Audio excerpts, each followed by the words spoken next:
Hey, hey. Morning. Good morning. How you doing? I was away last week, so it's good to be back into like a rhythm, a routine, and excited to reconnect with you. That's right. You were presenting somewhere, right? No, I went to this mastermind Ooh. led by a Black woman, and it was like entirely people of color there. And it was just like feeding my entrepreneurial side, but also Yes. clarifying what do I really love to do? Where am I in my zone of genius? And what do maybe I don't really need to do this. I could do it, but would I really want to do it? So I am going to selfishly hope that podcasting is something that's like giving you life and yes, it is for sure. Very nourishing. It's really great. And I love the way that we set it up that it's like non-stress. Like it's just two people who like each other, who like to spend time together, talking through different seasons of life. So 100%. I'm so glad for our listeners. Nathalie really pushes me to just show up, right? Less prep, less focus on perfection. And I'm really grateful that we set it up this way because it's just then it's all joy and like enthusiasm, not all the stress and prep. And yeah, it's great. yeah, I remember I had this meditation teacher, Lauren Roche, who after I had been meditating for many years, more of like the monastic tradition, I was introduced to him somehow, and he's more of like the path to intimacy meditation, which is simply about meditation for people who don't live in monasteries.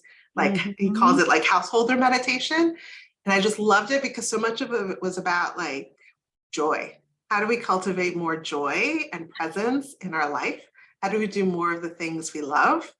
And it was such a great shift. I find with like a lot of people who I talk to about meditation, like that idea of like spending more time doing what you love is like a game changer for people. Huge. And that's the perfect segue to what we just decided, 60 seconds ago that we were going to talk about today. For our listeners, I was telling Nathalie that I've had several people reach out saying they really resonated with deconstructing marriage and our conversation from last week. Especially the being honest about loneliness, resentments, how boring marriage can be sometimes. So being honest about that stuff, but there were also questions about, we referenced being awake. And what does it mean to be awake? And what does it mean to be asleep? And so I think that's where we're going to go today. Yeah. Yeah. Yeah. Okay. So what does it mean? What does it mean for you to be awake? So I've been thinking about that ever since that question came through. Oh, right. So Megan, thank you so much for your question. I think for me, it's multifaceted and we could probably talk about it for days, but I think it boils down to present moment awareness, just being really in the moment. And that portal of present moment awareness, that is where so many good things come from. That's where I can be really intentional about how I'm showing up with people in my life, how I'm showing up in the roles that I'm in, like mother and wife and boss. And that also gives way to so much gratitude, and not in a way that gratitude often gets messaged, where I feel like sometimes toxic positivity weaponizes gratitude. Like, let's cover up whatever you're suffering about with gratitude, but it could be so much worse. You should be grateful for what you have. Not that kind of gratitude, but just I wake up and I'm like, I'm awake, and my children are going to wake up and they're going to be healthy, and just really focusing my attention on all the good. So we could talk about gratitude, I think, for a long time too, but yeah, present moment awareness and the intentionality that goes with that and the gratitude that often comes with that. That's, I think, a quick synopsis. How about you? Yeah. It's interesting the way you described it is kind of the way that I think of mindfulness is that present moment awareness. And I would just add with curiosity and without judgment. And so like that non-judgmental part is really key. And I Mhm. think for me, I feel like the longer that I do mindfulness meditative activities, the more like awakening is like that meta, like the being able to observe myself. Yes. So I'm like in it, but I'm also able to observe myself in it. So there's a level of space where like before I respond, I have like this awareness. So it allows me to Mhm. respond versus react. And I would say probably awake for me also is I was talking our last episode about when I can tap into what my gut is saying, like that Mhm. little voice inside of me that was not encouraged when I was a kid, right? Like I think so many of us have this intuitive gut sense that doesn't always get nourished or cultivated or encouraged, Mhm. particularly I think when we're in female presenting bodies. And so I'm really mindful in my own kids to try to encourage like their ways of knowing what, and that there are many different dimensions of knowing. This could take us off into a whole other thing, but I'm taking notes because I Mhm. realize like you say so much good stuff. And I'm like, oh, I want to talk more about that. I want to talk more about that. So, right. So cultivating that for our kids could be a whole other thing. Mm. So I'm just, if I look off and I'm writing, I'm making notes. And I interrogated that a little this morning, Nathalie, and I was like, is that perfectionism coming through? I was like, it might be, but I also think there's a neurodivergent piece to that. Sure. Yeah. Anyway, um, I love what you said about our intuition and like getting to know that little voice and how do we cultivate that for ourselves as well as if we have small people who we're responsible for it. I think, oh my gosh, that could be a whole other thing. Yeah. And it's interesting. So if I think about, like for me, it's easier to talk about examples of awakening, like moments in time where I was like, this is it. Like in the moment, I'm like, this is it.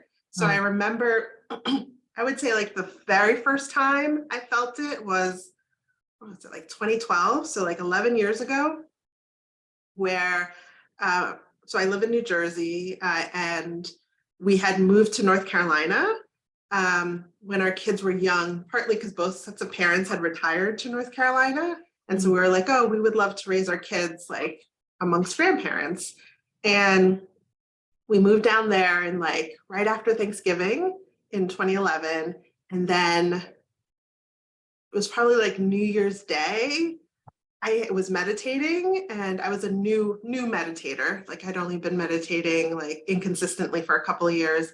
And I just had this voice inside of me that says, you should resign and go back to New Jersey. It was just this little voice. And I was like, okay. I was like, this is terrifying, but okay. And, and there was all the chatter of like, we've only oh been here yeah. 6 weeks. Like, you moved your whole family. Like, granted, my kids were only 4 and 2 at the time, and my spouse was the stay-at-home dad in that time period. And I was like, who does this? They had like my old job had thrown me a goodbye party. It was fabulous. Like there were all these things, right? The chatter, like, you haven't given it enough time and all. But there was this little voice. So I like emailed my old boss who had been like a mentor. And I said, hey, like, I'm thinking about this, want to see if my job is still open, all this stuff. And we chatted later that day and like, he said, yeah, we'd love to have you. And they even gave me a promotion, like all this stuff. I talked to my spouse and I was like, hey, this is what I'm thinking. He was supportive.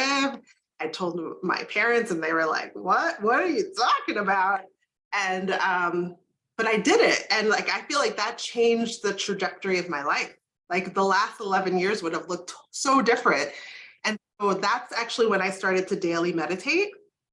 Because before that, it was more like, here and there. But I was like, if I could tap into that inner wisdom, that little voice inside of my head that might be countercultural, that Mhm. says,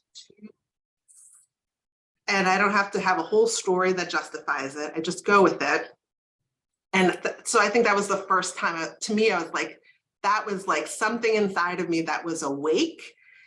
and like was talking to me. And if I hadn't been meditating, I probably would have, like, if I would just imagine fast forwarding it a couple months, I would have continued to be miserable or bored, whatever I was in it. And then my old job would have been like, my choices would have been more limited. Like, we hadn't sold our house, they hadn't filled my position. Like, I could go back to that job, like, as if I never left, because I came back within 3 months. So like all of that. And I wonder, like, how many human beings are like walking through life or moving through life, like saying, well, I have to keep doing this. Like, I made this choice, I just got to live with it. And sometimes that is true, and sometimes it's not. And it's the cages that we put ourselves in, because what will people think? And of course, I had a lot of that for months, like, you know, because it was like everybody knew that I had left and come back. So my heart is racing hearing you talk about that, right? Because I've had a bunch of moments like that for myself now. Oh, and I can feel it in my body, just like being back in that moment. I feel emotional. So I think so many important, I wish I could like take notes on every little thing you say. There's so much to dig in, but I think I completely relate. That was I had a big awakening moment like that. That was my moment with Nick. I'd been meditating for years and years and years, but not consistently and not in that way. And let me ask you this. Were you looking for an answer, or you were just sitting quietly and that came? I was just sitting quietly and that came. Yep. Because I was still in the point of I probably started meditating in 2008 when I was a new mom and a new director, and people were talking about mindfulness. And so I was directing a trauma program, and I thought, well, my staff, that would be a good self-care for them, for us to do mindfulness. So I dabbled in it, but I didn't understand the power of it. I thought it was more like, you do this to relax, not in like oh, this will help you really start to notice some of your conditioned tendencies and befriend your thoughts and befriend your nervous. Like, it's taken me on a whole different road that in the beginning I was like, yeah, I'm a new mom, new director, I'm a little stressed. This will be a good tool. So many thoughts. Oh my gosh, I should double my Adderall these mornings. We'll get to it someday, right? I know, you're right. That's part urgency. Okay. Couple of thoughts. One is that, so my moment was, I'd been meditating in this like very Eastern way, right? Of like, try to still the mind a little bit. So I'd been meditating in that way for years and years and years and struggling really bad. So I wasn't consistent because I was doing, I think one of the misconceptions is that if your brain isn't silent, you're doing it wrong. And that keeps people out of it, right? So that was my battle for a long time. But then I read a book, Glennon Doyle's Untamed, and she talked about meditation in the way that you describe, where it's to let truth bubble up to the surface, right? That we have infinite wisdom about ourselves and our lives and the world, and we just have to pay attention. And so I started to meditate in that way. And the first time I got the nerve to say, I want to know what my most true and beautiful marriage looks like, I got nothing in that moment, probably because I was like working so hard, you know, trying to listen, getting in my own way. But then later that day, when I had stopped meditating, I was just playing with my daughter. Whew, and I was bombarded with images of me being with a woman, Nick remarrying, the four of us developing this new, beautiful family. And it was not like, oh, this is one way of structuring your family. It was like, this is what your life should look like. This is the truth. This is the truth. This is the answer. And then it took me down this path where I have learned that my knowing only shows me the thing that needs my attention. So in that moment, I needed to tell Nick that we're done. But it turns out like that didn't have to be my truth, right? That's just what I needed to see to get me to move forward, which has then rearranged everything and made everything so much more beautiful. Is that part of how it works for you as well? Yeah. I think one of the things I've learned in like the last decade or so is like leaning into the discernment process, right? So like that initial imagery or that initial like voice, like sometimes it's exactly what it is, and sometimes it's just like peeling back the layers of the onion, right? Like I don't know where I saw recently like the statistic about like so much of our being is unconscious, right? And like, but we live as if most of the stuff is conscious. And so thinking about like what else is underneath that we don't have access to, or we don't have like a link to.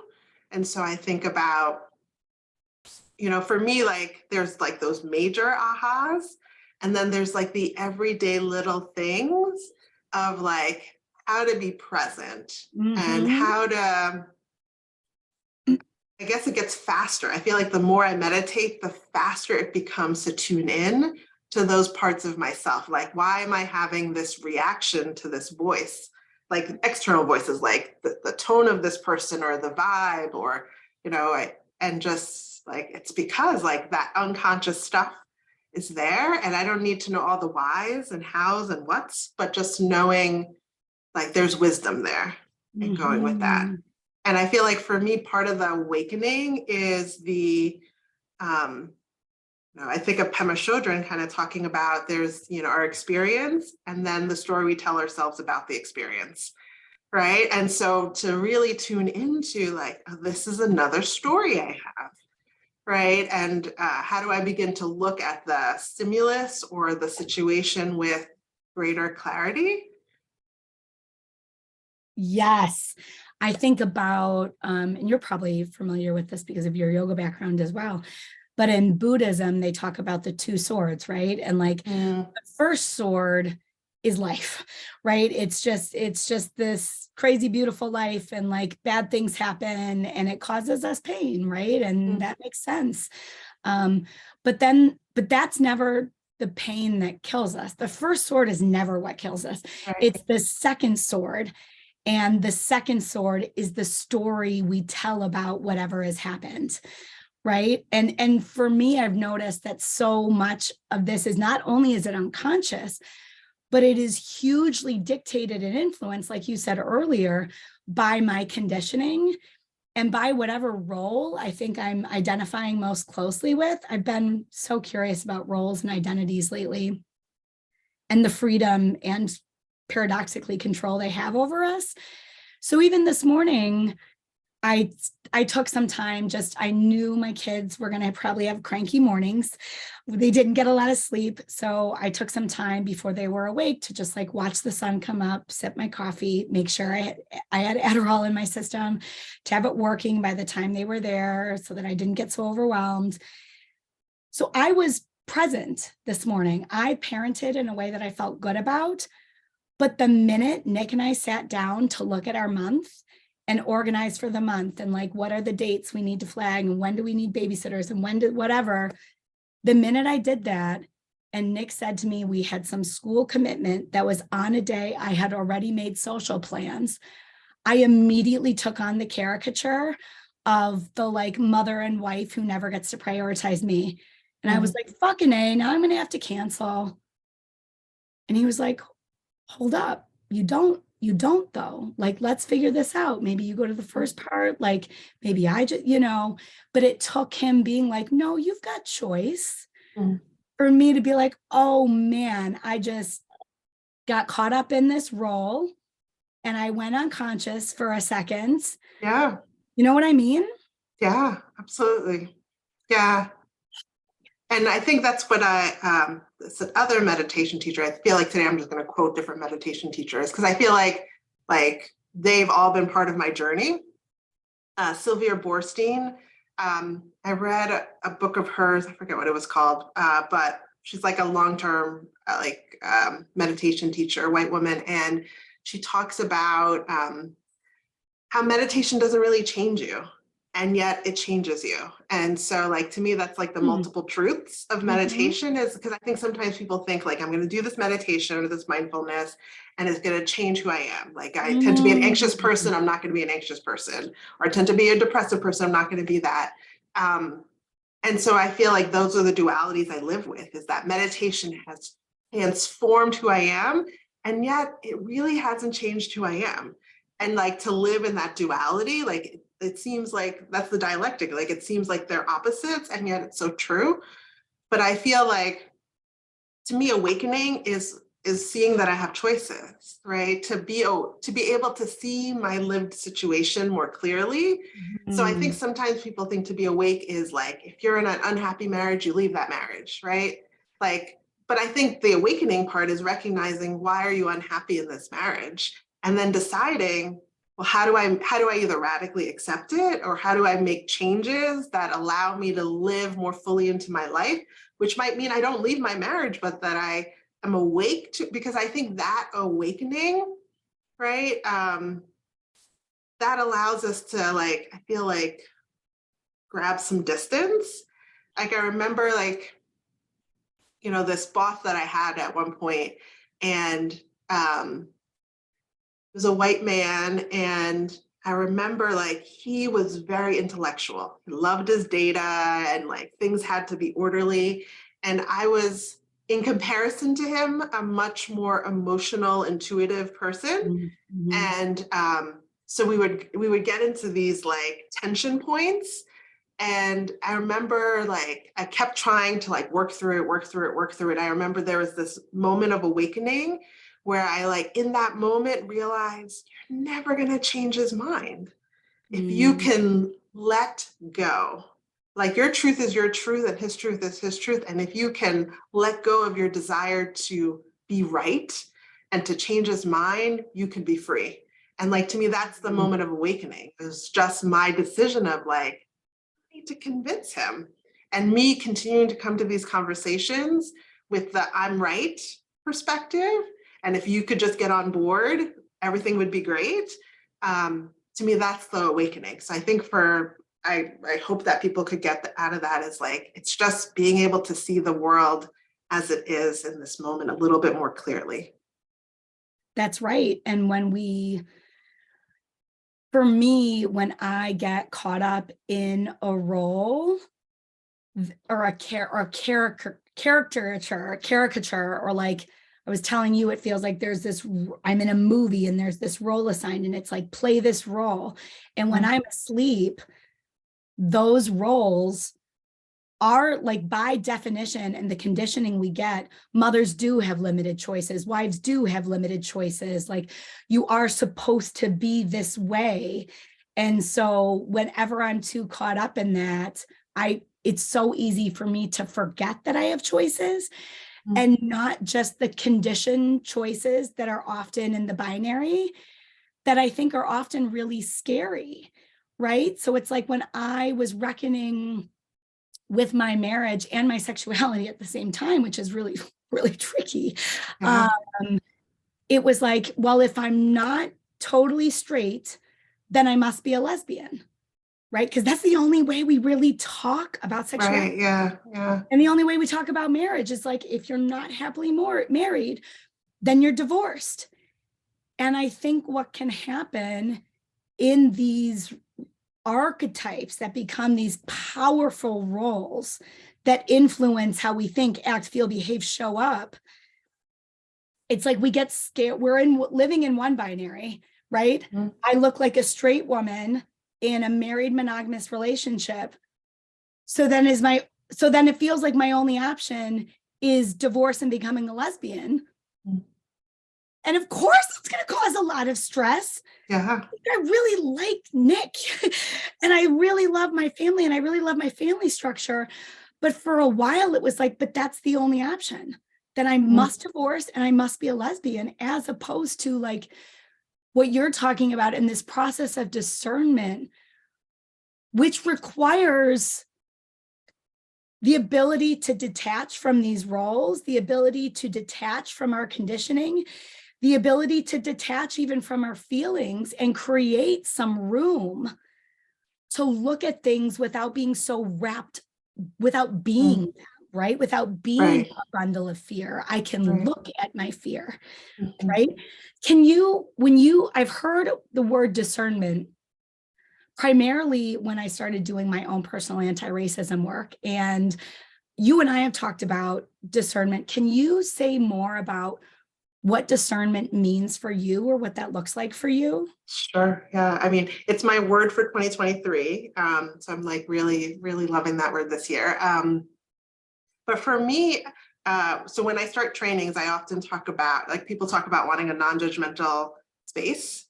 And particularly if they're talking about being racial beings or ways they've benefited from the systems of oppression. And so for me, I always talk about how in like dialectical behavior therapy, they kind of talk about there are different kinds of judgments. And so there's kind of the evaluative judgment, and then there's more the discriminative judgments.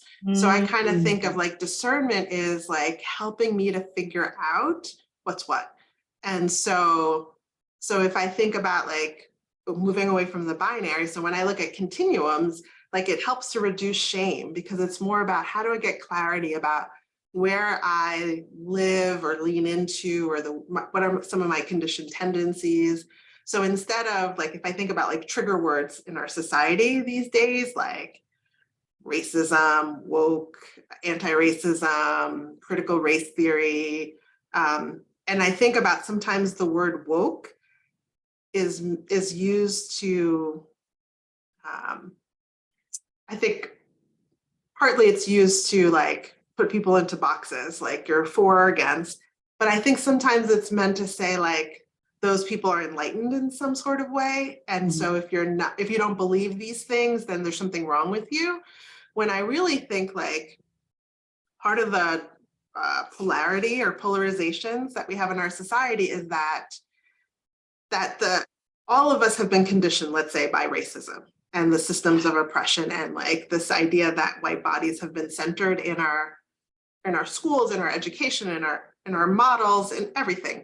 And so I think about to be awake means I don't put down other people because they don't believe the same things I do, right? Like, so I think like this idea of discernment is I'm constantly evolving. And so in this season of my life, what am I discerning? So like the reason I picked discernment this year was because, the last, like probably from like, I would say like September to like, I don't know, last week, I don't know, like, who knows, period of time in which I felt like I was evaluating all parts of my life to see if they work for me anymore. And not in a reactive, like I need to burn it all down or like, all the stuff, but it was more like I was looking at my marriage, I was looking at parenting, I was looking at work stuff. And I was like, I really need to have a period of discernment, which is like really being intentional at the way that I'm observing and looking at my life. Like, how does it work? How do I work in it? Like, what needs to be tweaked? Because some voice inside of me says, this is like a half-life. And like, you've lived full lives before. And so like, how can you move from this half-life, which I think for me is my version of sleeping, is it felt like I was in a rut. I was doing the things I'd been doing for a number of years. And it felt like things had to be shaken. It's so interesting because my 15-year-old sometimes talks about like people going through like midlife crises. But it's so interesting because what if we repackage midlife crisis to like, these are like major periods of awakening and like discernment, and maybe people try to do the quick fixes like I'm gonna like buy myself a car, or I'm gonna divorce this person, or I'm gonna quit my job. And like those are all good big, but like will you actually, when you settle down, like will it actually have served the function of whatever it was that you were searching for? Oh, I have so much to say about all of it. Yes. And I think there is something special about this time in our lives, right? Where we get to do that. And that's a privilege. And it's an opportunity because we are in the back nine. I can hear my father, right? Like we got the second half. What do we want to do with that? And that is beautiful and inviting and exciting, but it's packaged as like balding men buying Ferraris they can't afford, when this is something so different and beautiful. Yeah, and I totally lost there were so many things you said in there. Yeah, I love that it's a time for questioning and discernment. And that's amazing. So cool. Because what would we do differently? And that's where I loved that what we're highlighting is that sometimes awakening is like this major insight to a significant change we need to make in our life, right? But what I'm really loving right now, because I've made a lot of those changes at this point, right? Like my business operates very differently. My marriage is very different. My friendships are very different. Like I've made some of those big ones over the last 18 months. But now it's leaning into this spectrum, right? Where I'm trying to see all things as outside the binary, beyond the binary, where being awake for me this morning was like, I took time. My morning was a little busy, but I made sure that I still took time to meditate and journal. And I have this codependency daily devotional, which I read every morning. So I still made time to do that, which is a bigger commitment. But then the little piece was that while I was boiling water for my tea, instead of mindlessly scrolling social media, which is 100% what Colleen 1.0 would have done, I just stood there doing nothing, which is when I realized my neck is starting to bother me again. So then I'm like, oh, I have all these exercises that a chiropractor has given me because I do a lot of sitting. And so, so I'm like, oh, I can do all these. I haven't done my exercises. I'm going to sit here and do my exercises. And so I did chiropractic exercises for 15 minutes, which makes my body feel better, which makes me happier and more present with you. It's those little things too, right? This whole spectrum of how being awake transforms not only how we show up in big ways, but in teeny tiny ways that over time make a huge difference, right? Yeah, absolutely. Yeah. And I guess for me, I think of awakening as like showing up for the emotions that don't feel good, right? Like I think about the last, several months where I was like really like doing some painful self-inquiry of painful and like honest. Like if I wasn't afraid, what choices would I make? And like to keep showing up as like, that's the self-inquiry work, right? Which is like asking yourself the question in your daily practice or in journaling or whatever, and seeing what arises. And maybe it will take weeks or months. I remember in 2014, where I had worked at a hospital system, at that point, 11 years. And there was a year where I must have cried almost every day in meditation. And as someone who doesn't identify as someone who cries a lot, and I was so glad I had my regular practice, meditation practice. And it was just like, I'm just going to keep showing up. And one day the tears will stop because but in that year, I was excavating within myself all these words. Like what I needed to do was I needed to quit my job, right? But I had all these voices that said, you can't do that. You've worked so hard to do this. Like you keep getting promoted, but I was getting, the more I got promoted, the more unhappy I was getting. But it was like all of the social conditioning of like, this is stable, good job. You've been here a long time. And a version of me now would just do that so much faster because like that foundation is different now, because now I'm like I love the 40s because I don't care so much what people think anymore. Like I wish I could tell my younger self, like, don't care so much, but you just got to live it until you get Love right. it. Yeah. Absolutely. I have found, see, and here's where I love that we're really deconstructing this, because there's so many layers to what increases our ability to do this work. And some of it is just practice, right? And it happens over time. But I have found that yoga has really helped, specifically with that piece of leaning into discomfort, tolerating discomfort, tolerating big feelings. I was not trained as a child that, nor does society train us, right? So many Mm, layers of mm, conditioning that says like big feelings are not okay. We don't do big feelings here. We don't do big feelings anywhere. mm, And so I have spent a lot of my adulthood figuring out how to tolerate big feelings. And I really wish I'd gotten into yoga sooner. mm, And it's funny because I can look back in my early 20s, and I felt so pulled to do yoga. I have felt pulled to do yoga for so long. mm, And what would happen is I would look inside a yoga class and I would look at all of them longingly, and I would like, oh, I wish I could be that, but I just can't. That's just not who mm, I am. mm. So locked into this idea. Anyway, Right. yoga has really helped me. There are so many moments where I'm like, oh God, that really hurts. And I can notice the clench and the tightening Mhm, and the avoidance or the distancing of the pain mhm. sensation, if we're using yoga words, Right. and the practice of like letting go, letting it happen, like loosen, let myself deepen that stretch. And when I let myself feel the fullness of that stretch, it dissipates, right? The stretch feels less intense the minute I am just accepting of it. But I think that that is one of the things that makes this hard for people, that people could be like, yeah, meditation sounds good. Mhm.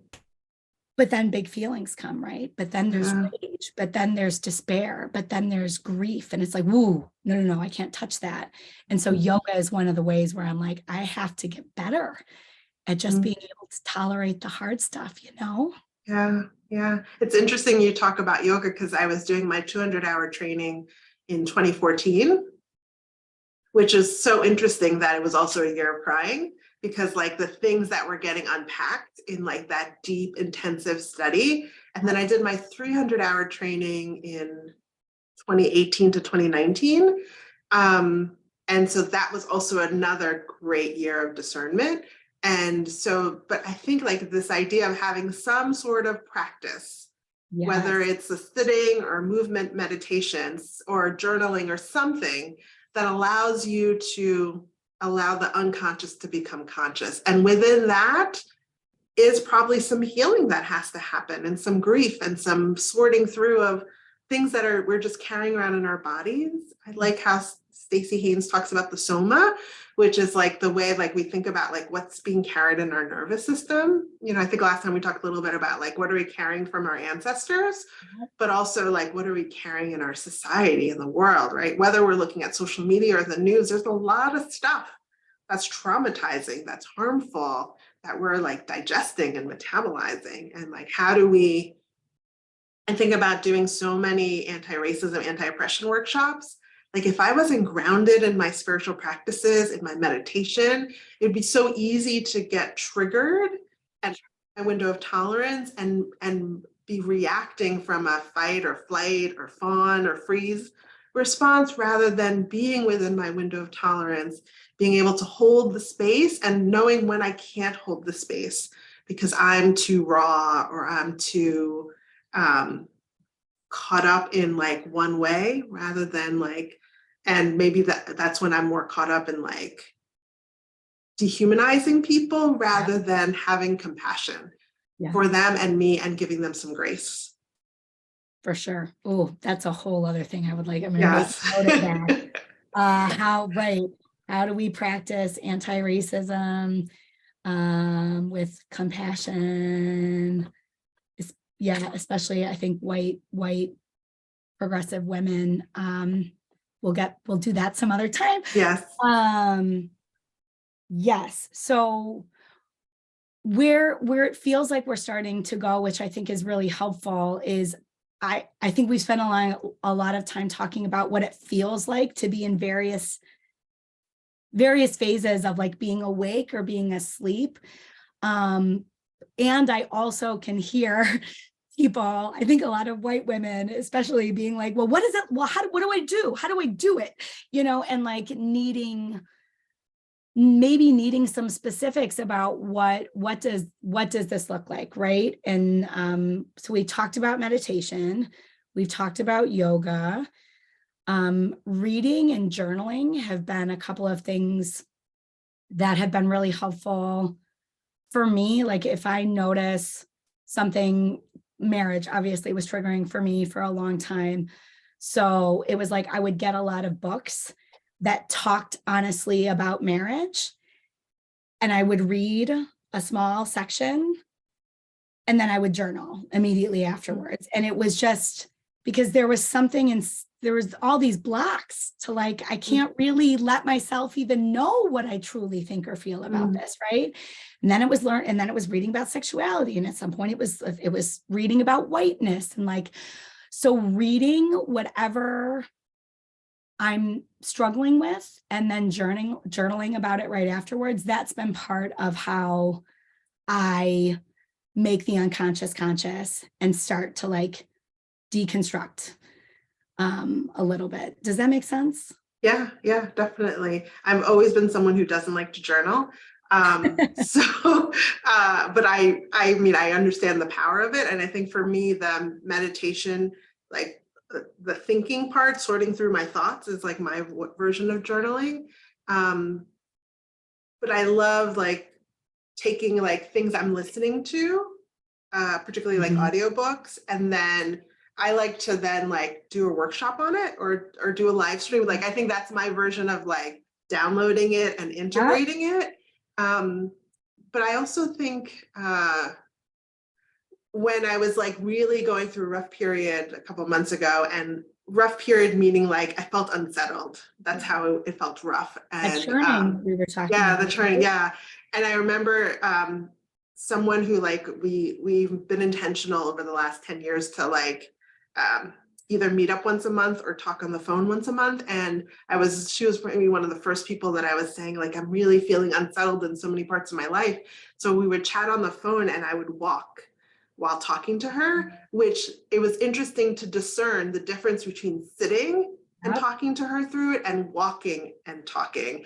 And like, I felt like this is where the mind, body, spirit connection is so powerful. I felt like by walking, I was able to like integrate in a way or discharge in a way that if I was just sitting, I would be churning while I was talking to her, but the energy needs to go somewhere.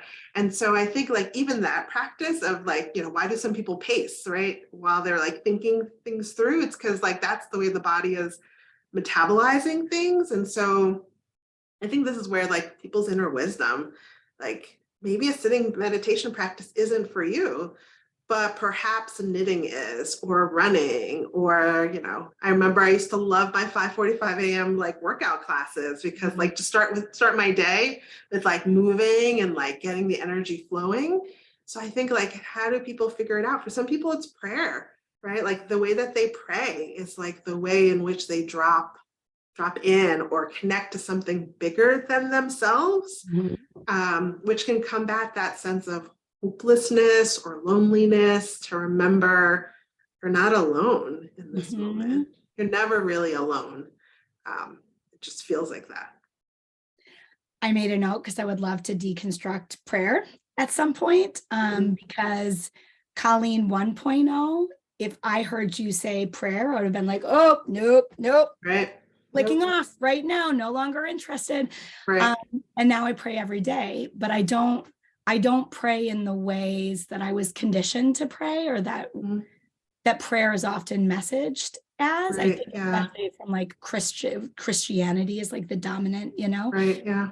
So I would love to deconstruct that at some point, but yes, agreed. I love listening to podcasts when I go for walks, but every now and then especially if I've like listen to all of my favorite ones and I'd have to search for another one. I challenge myself to just go on a silent walk where I don't listen to music and I don't listen to podcasts. And I am always, it's so funny that the things that are so good for us are the things we resist so much, because every time I go for a silent walk, it's unbelievable what happens. The insights, the clarity, the what I call downloads, where it feels like, again, listening to that inner wisdom, but it doesn't even feel like me. Just Right. stuff just kind of shows up in my head, my heart, my soul every time I go for a walk. So that point you're making about movement, I think is so important.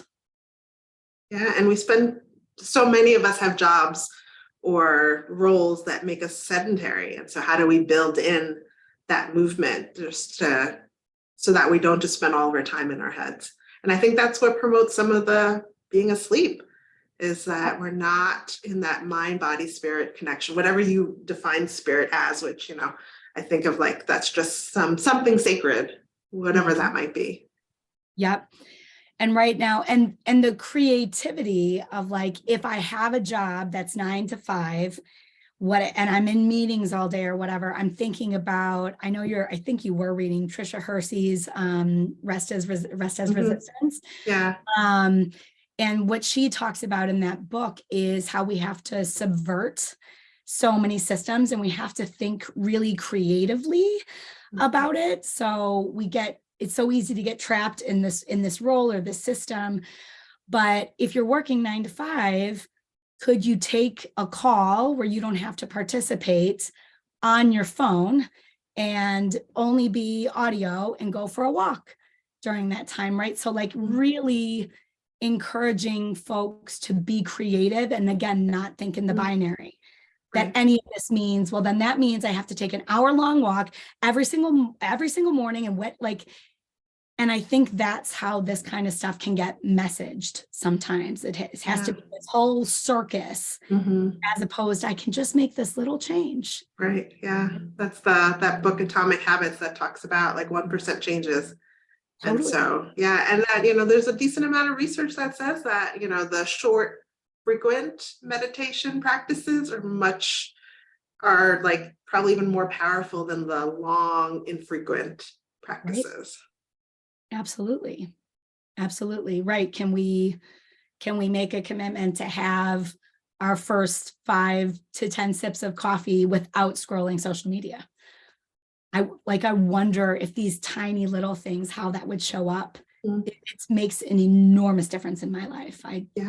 Yeah. And I think that that's like such a great way for us to end, like that invitation for people to like find an activity you're already doing and do it more mindfully. Like just like do that one thing only for a few seconds, for a few minutes, and discern for yourself. If you do that, several days a week for a period of time, how does that change how you show up in your life? Yes. Just like on the yoga mat, part of the reason I love yoga on the mat is like the things that were showing up on the mat were the things that were showing up in my life, and those my conditioned tendencies. So awake to our conditioned tendencies. Yep. Which is really just being present.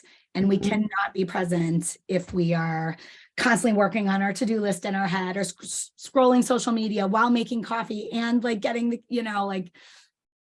one thing for just a couple of minutes, nothing else. Yes, love that. Absolutely. Cool. Well, it's always a pleasure. This is a wrap for episode 3. Yay. Fun. I wonder what we'll call this one. Fun to think about. Yeah. Okay. Talk soon. Bye. Bye.